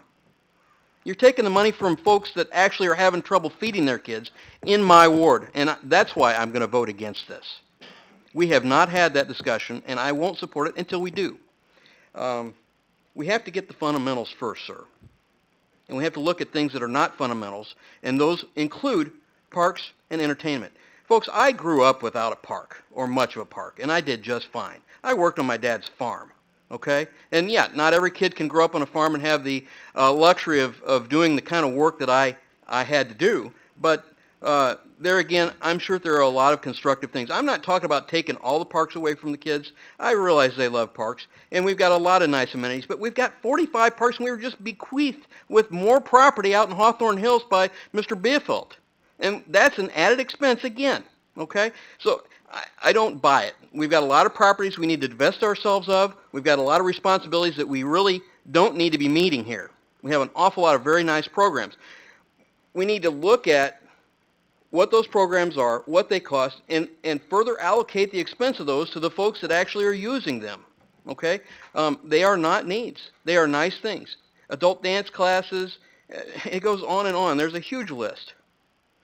I'm sorry, until that happens, we haven't had a thorough discussion, and we shouldn't be tacking people on with additional taxation. I'm sorry, it doesn't fly. That's the reason why we're having our first discussion, our first workshop on the 2016 budget tonight. Okay, we are way beyond our time. If we'll go ahead and vote, an aye vote would be supporting this, an nay vote is against. I'm sorry. I thought that was on. I apologize. I'm not sure. It looked like it was ready to go. And Alderman Sage, how do you vote? My vote is yes. Okay, the motion passes 6-3. Madam Clerk, would you announce the nays? The nays are Alderman Lauer, Alderman Stearns, and Alderman Ferland. Okay. Thank you very much. And I'm going to go ahead and, at this point, sign the remaining part of the budget, and I will hand it over to Patty Lynn, if you'll come over, our Finance Director.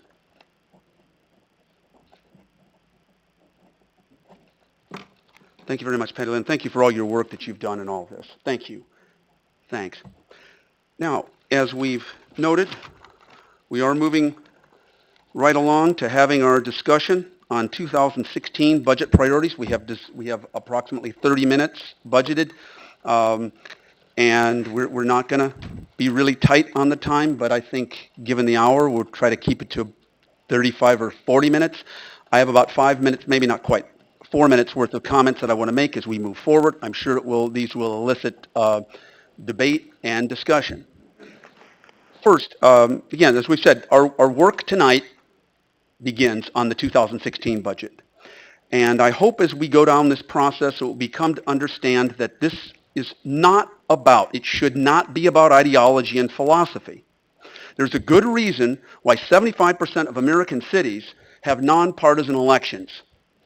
And most of the ones that are not, frankly, are in machine cesspools from the yesteryear. The vast majority, overwhelming majority of this country has pulled party labels off local elections. And that's because what we're involved in is about protecting our citizens and delivering services to them at a reasonable cost. Unfortunately, during this year's budget process, there have been some bitter and venomous disputes, and that we've seen some rhetoric that we heard at the state and national levels have frankly reared their ugly head here in our own debates in Bloomington, Illinois. So let's be clear. Issues such as health care, gay marriage, and the fiscal irresponsibility of the state and national government have no place, directly anything to do with what we're dealing with here in Bloomington. And I can certainly fully understand people's frustrations with the politics of Springfield and Washington. I mean, when you hear these polls that 87% of people disapprove of Congress and 9% approve, I kind of wonder, the 9%, what do you approve of, right? And that's not the case. So some of the rhetoric and talking points that we've heard from national political debate have been thrown a lot, frankly, in the last several weeks.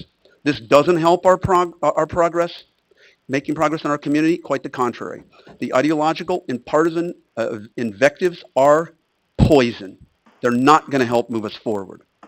And as any observer of local government in the world will tell you, political scientists, policy analysts, public administration people, there are very, very few ideological leaders that are successful in local government.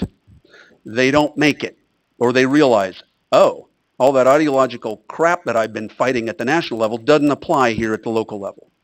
In the United States, we had a few people called sewer socialists about 100 years ago that got elected during the progressive era in Detroit and some other places in Milwaukee, and they realized, I guess I have to deliver public services, forget all that ideological stuff. So the broad, sometimes abstract policy debates about the role of government at higher levels, that are often removed from day-to-day realities do not provide clear policy guidelines to us in delivering public services to specific communities. Further, we may not always know what we're getting for our money in Washington or in the state, but here in Bloomington, it's quite clear. And as I mentioned, the vast majority is police, fire, public works. And the next largest category is Parks and Rec, combined 4% of our budget. So at the local level, we deliver services and we deliver them directly. So if some of our citizens don't want even inflationary costs in our services, so national political talking points such as government needs to live within its means, well, that's fine. But then at the local level, that means we here in Bloomington have already shed almost 100 positions. The logical follow-up question is, what large group of people do you want to lay off, or what core functions of the city of Bloomington do you not want us to continue to deliver?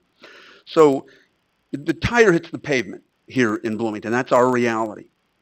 And my last introductory point is that as we move forward in this discussion, and we're going to throw a lot of ideas out, and I'm sure, we're not going to agree. We're human. That's going to happen. But we must have good data. And otherwise, we are fooling ourselves, or we're promising people a free lunch. And there are no free lunches. Now, some may say I'm a stickler for data, and that may be true.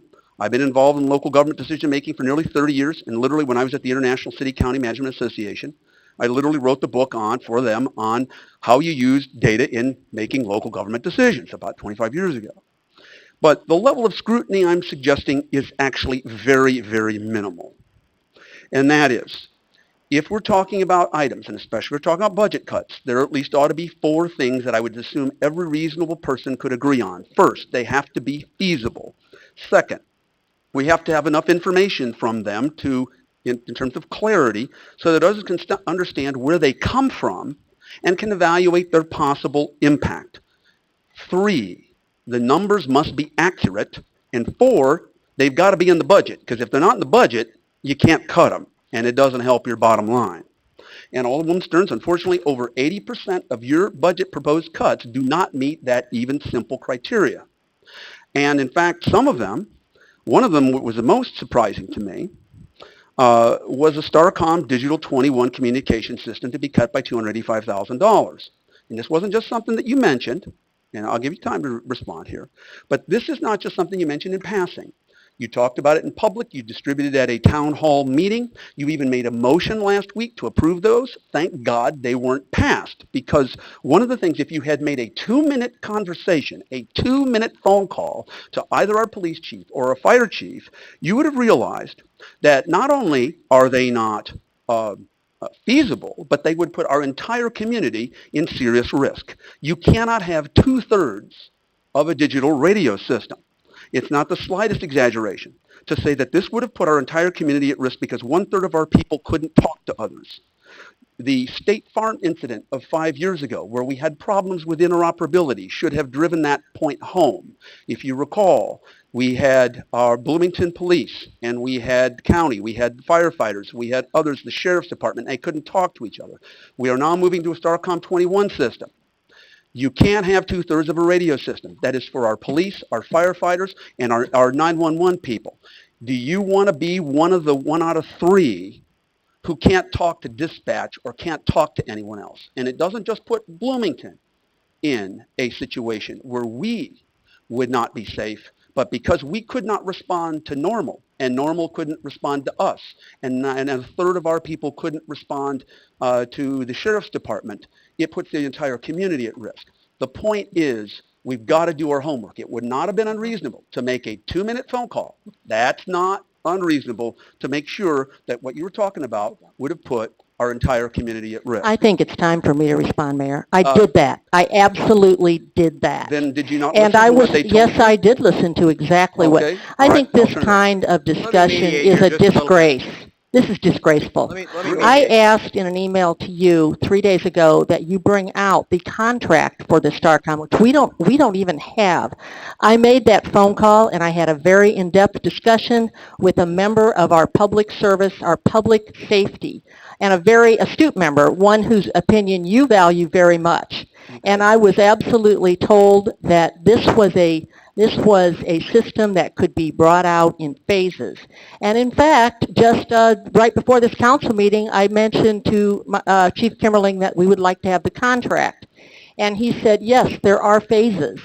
So I think we're going to solve this, and I mentioned it in my email, not with a rancorous public discussion, but with a contract and the actual data in front of us for an $865,000 expenditure, which I was told by a very high-ranking member of our public safety Did you talk can't, to so the I police made chief or phone, the fire chief? Those are the people I well, think you talked to. I made the phone call, Maybe I and can solve this a I little bit. got did the make information. I did also make a phone call. I talked to a gentleman that built the Starcom system in Springfield. Personally, I had a meeting with him. Okay? There is a way. It doesn't happen overnight, but there is a way. And what she's not talking is not outside the box. I'm sorry.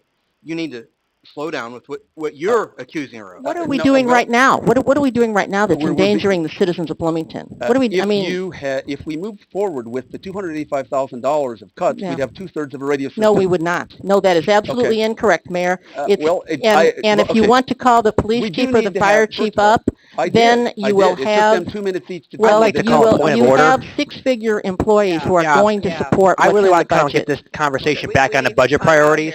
I would not either. I think this is totally inappropriate. All right. No, actually, well, okay. My last point was we need good data. And frankly, if I think that something is outrageous that would have harmed my community, I am going to speak out about it. No one would harm the community, Mayor. That's outrageous. That's an outrageous claim, and it's wrong. I think it's called the It's facts. totally wrong. All right. We're going to move forward with further discussion. We obviously disagree about whether this is feasible. We're going to be able to continue a public discussion with our fire chief, with our police chief, and they can confirm what the situation might be as we move forward. So who else would like to weigh in on our general discussion? As we move forward, what are our priorities? We need to make sure we've got good, strong data, and let's begin with that. Alderwoman Schmidt. I'd actually like to suggest, Mayor, that this has been a very difficult and very energetic budget session over the last 3 or 4 council meetings. And while I appreciate rolling up our sleeves immediately after we pass the budget, I actually think that we might benefit from just taking a little bit of step back and thinking about what it is that we want to accomplish. I'm perfectly happy to weigh in with some questions that I have, some ideas that I have, but I think that we're all very, very invested in this, and that we might very much benefit from just rethinking, talking about this right this moment. So is that a motion you want us to suspend this and continue at the next meeting? Okay, well, we can. Alderman Fazzini. I really have some points I'd like to make, but I believe that Alderman Schmidt is correct, and I would make a motion that we table this. Second. Second, moved by Alderman Fazzini, second by Stearns. Let me go ahead and, any comments on that?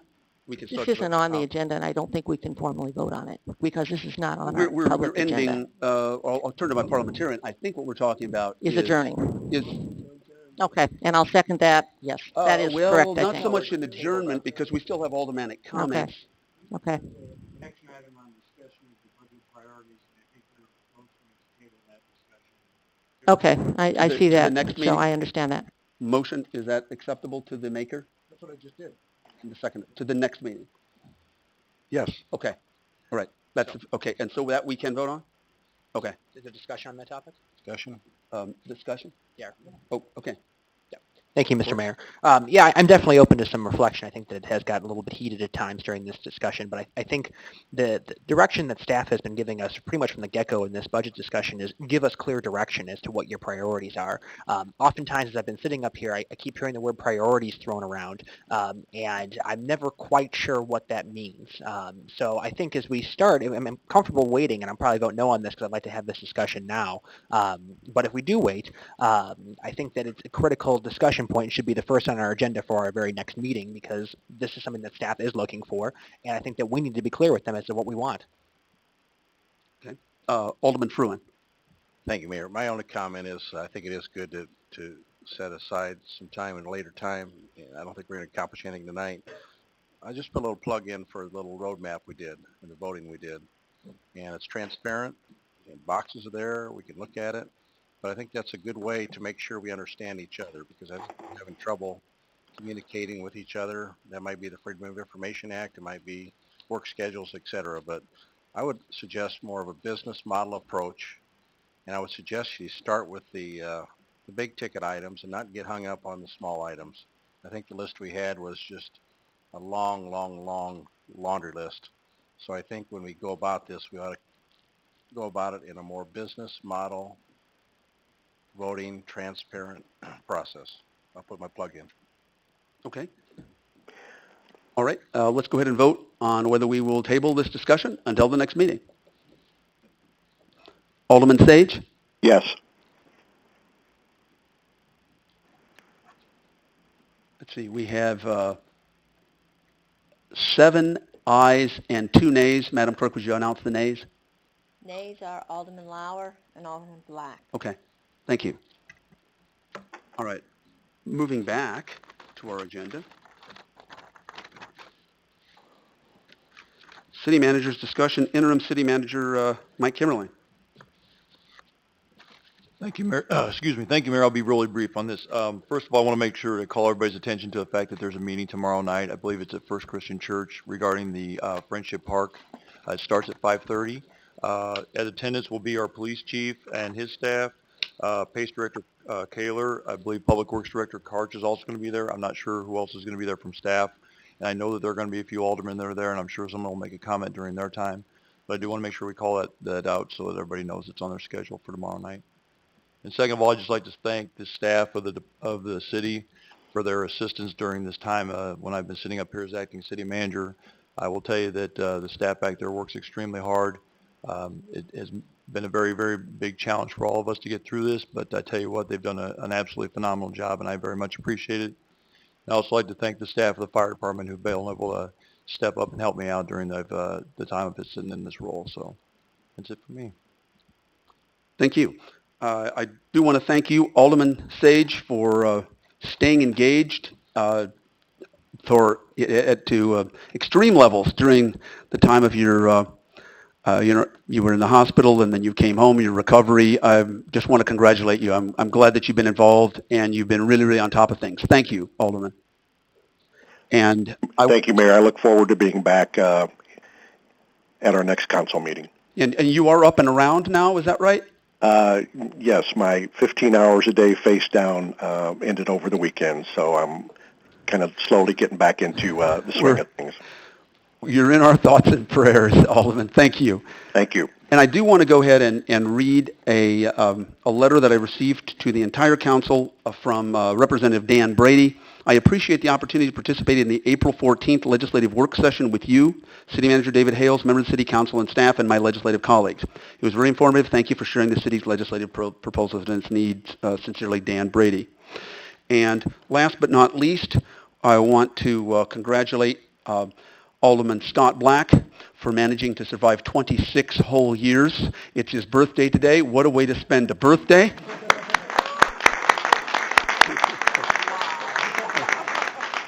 And, actually, it's not last. I also want to thank Alderman Kevin Lauer, who is, we may not always agree on stuff, but man, he knows his cars.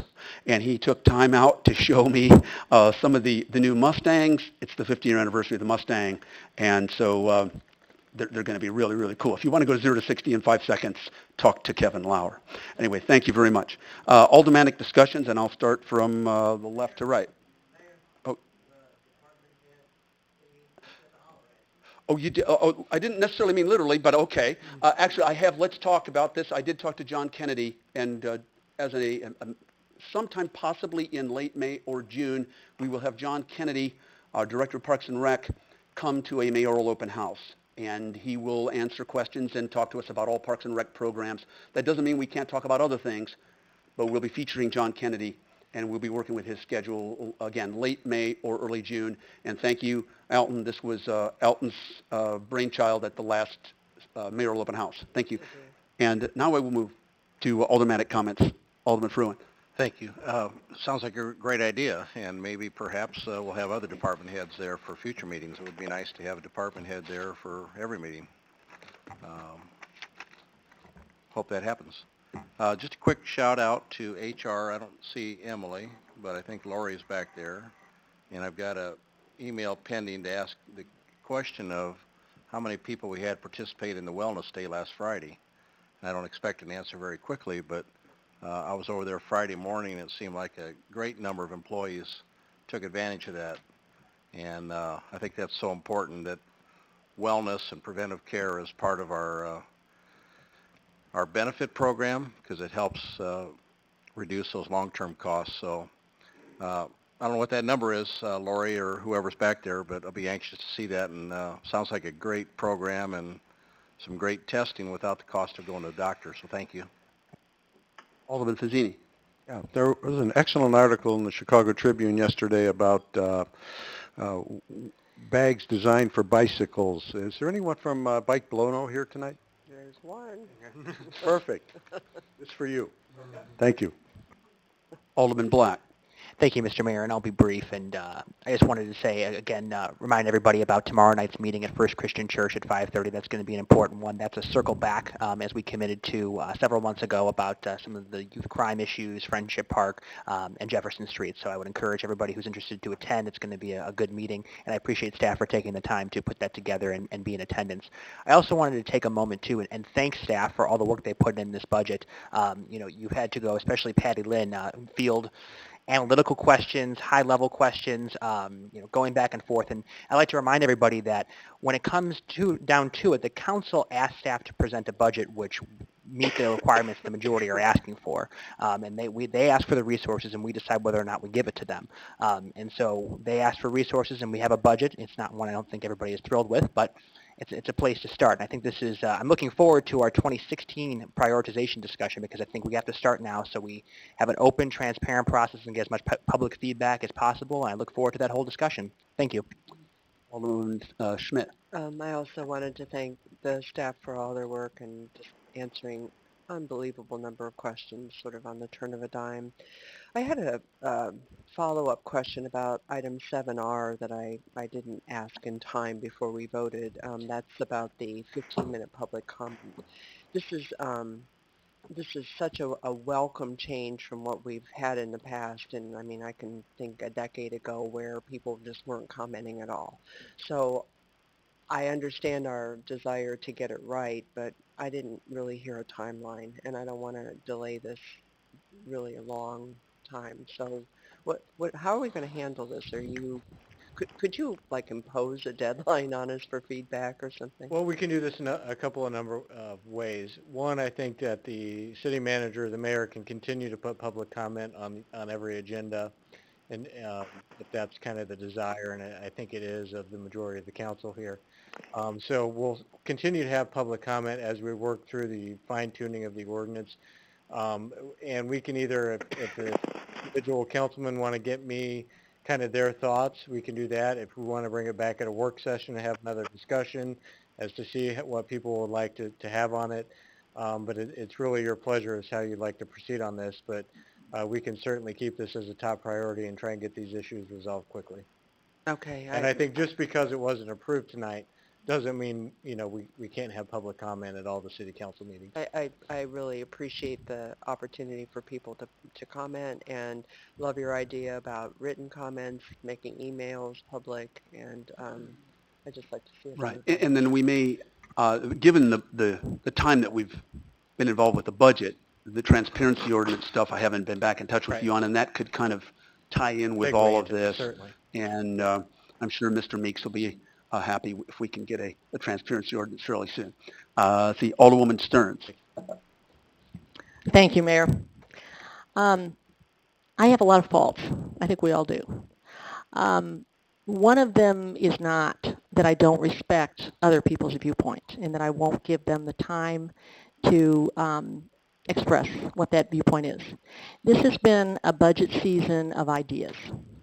We've had lots and lots of ideas. We've had borrow $40 million, the city needs it.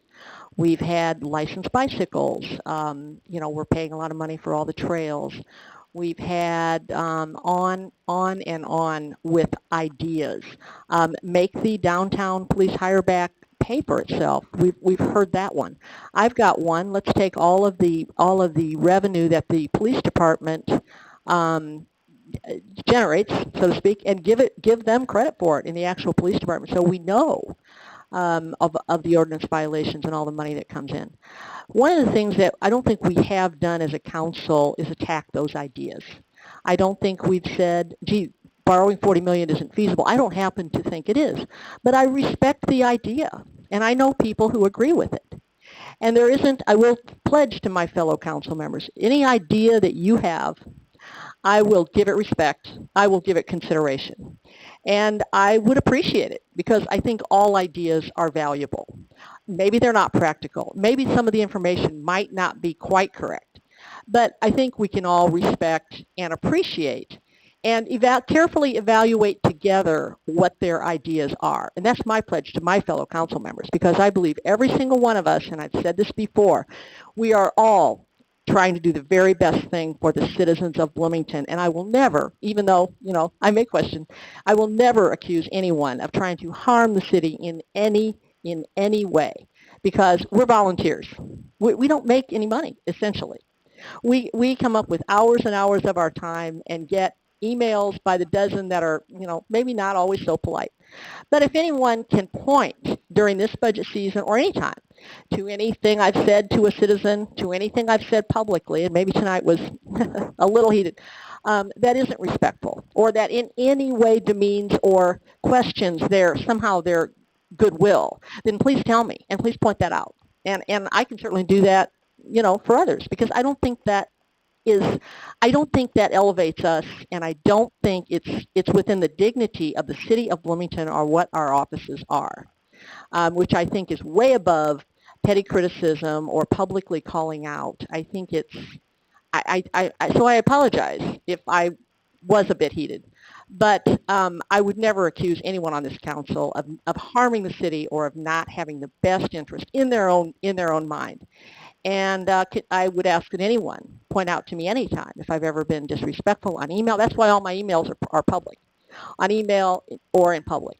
I may have a strong opinion and I will defend it, but I will never sink below the level or the dignity of the city, which I don't believe any of us should in questioning a simple idea. Thank you very much.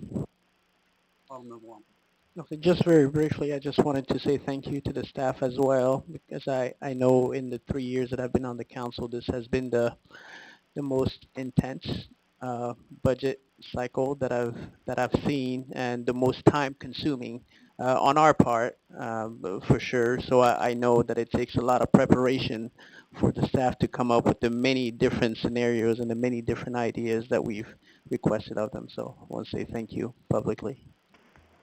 Okay, I think that's it. Do we have a motion to adjourn? Oh, excuse me, I'm Alderman Lauer. I didn't see that. Alderman Sage allowed the floor, sir. Oh, I'm sorry. Alderman Sage, did you want to say something? Yeah, I would, and thanks, Kevin. I would just, again, echo my thanks to staff. This has been a very difficult process. I think we have some framework that we can use to start the prioritization conversation going forward. And I really think, no pun intended, that should be really our top priority going forward as we start to move with the next year's budget. So, again, thanks to staff. And that's all, Mayor.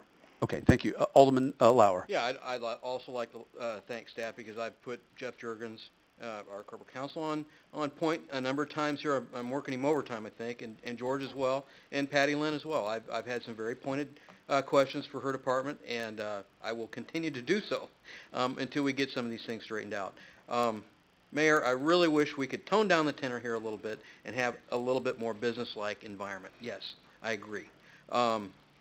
In small business, which I have been entertained for a number of years, and rather tenuously at times, it's been a rough go at times. I've been with a number of companies that have actually gone out of business, and I've actually gone out of business myself in small business. You have a lot of hard decisions to make. And one of the things that I learned very quickly is that you start with your needs first, and you build it up from the bottom. You start out with the absolute things that you cannot live without. We have to legally provide, and we have to provide for our citizens' well-being. Obviously, public service constituents need public safety.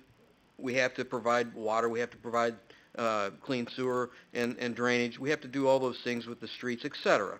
And then build it up from there, what we absolutely probably can live without. And at that point, we're actually having a constructive conversation, sir.